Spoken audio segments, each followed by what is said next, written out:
వరంగల్ జిల్లాకు సంబంధించిన వార్తలు చూద్దాం.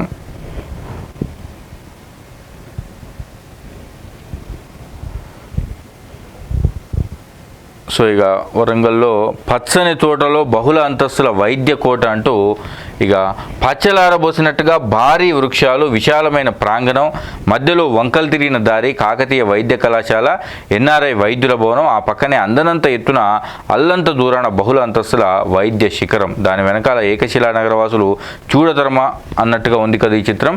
వరంగల్ హనుమకొండ జిల్లాలను కలిపే కాకతీయ వైద్య కళాశాలలోని సూపర్ స్పెషాలిటీ ఆసుపత్రి అంతస్తుల భవనం పైనుంచి మాత్రమే ఈ దృశ్యాన్ని ప్రత్యక్షంగా వీక్షించగలమంట. ఇది దానికి సంబంధించింది. ఇక అవినీతికి సంబంధించినటువంటి మరొక వార్త, అక్రమ మార్గంలో యథేచ్ఛగా వసూళ్లు, అవినీతి నిరోధక శాఖ దృష్టి సారించిన రవాణా కార్యాలయాల్లో మారని తీరు.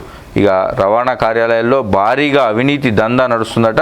మహబూబాబాద్ జిల్లా కేంద్రంలో రవాణా శాఖ కార్యాలయంలో ఇన్ఛార్జ్ డిటిఓతో సహా మరో ఇద్దరిని అవినీతి నిరోధక శాఖ అధికారులు అరెస్ట్ చేసి రిమాండ్కు తరలించడం కలకలం రేపింది.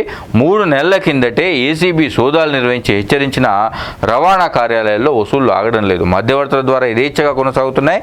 ఉమ్మడి వరంగల్లో దాదాపుగా 6 రవాణా కార్యాలయాల్లో ఇదే పరిస్థితి ఉందట. ప్రభుత్వం నిర్ణయించిన రుసుము కన్నా అన్ని సేవలకు కనీసం 1500 వరకు అధికంగా వసూళ్లకు పాల్పడుతున్నారు. వీటిలో అధికారులకు కూడా వాటాలు వెళ్తున్నాయనే ఆరోపణలు వెలువెత్తుతున్నాయి.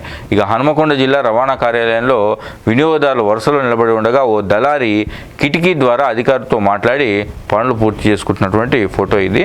ఇక రవాణా శాఖలో విపరీతమైన అవినీతి జరుగుతోంది. ఇక గ్రేటర్ మున్సిపల్ ఆఫీసు వరంగల్కి సంబంధించింది ముందైతే ఆహ్లాదం ఉంది కానీ లోపల మొత్తం శిథిలం అయిపోయిందట. వరంగల్ మహానగర పాలక సంస్థ కార్యాలయ ఆవరణలో పచ్చదనంతో కనువిందు చేస్తుంది. కార్యాలయం లోపల మాత్రం భవనం పెచ్చులెడుతూ ప్రమాదకరంగా ఉంది. ఏ మూల చూసినా అపరిశుభ్రత కనిపిస్తుందట. ఇది ఇక భవనంపై చుట్టూ పెరిగినటువంటి చెట్లు మొక్కలు, దానికి సంబంధించిన వార్త. ఇక నాలాల విస్తరణ పెను సవాల్గా మారింది వరంగల్ జిల్లాకు సంబంధించి. ఇది ప్రైవేట్ ఇండ్ల మధ్యగా వెళ్తున్నటువంటి వరంగల్ భద్రకాళి నాలాకు సంబంధించిన ఫోటోగ్రాఫ్ ఇది. వరంగల్ హనుమకొండ ప్రాంతాల్లో నది 10 ప్రధాన నాలాలు ఉన్నాయి. ఏటా వర్షాకాలంలో సుమారు 200 కాలనీలు నీట మునుగుతున్నాయి. నగరానికి ముప్పు తప్పించేందుకు కొత్తగా ప్రణాళిక రచించారు.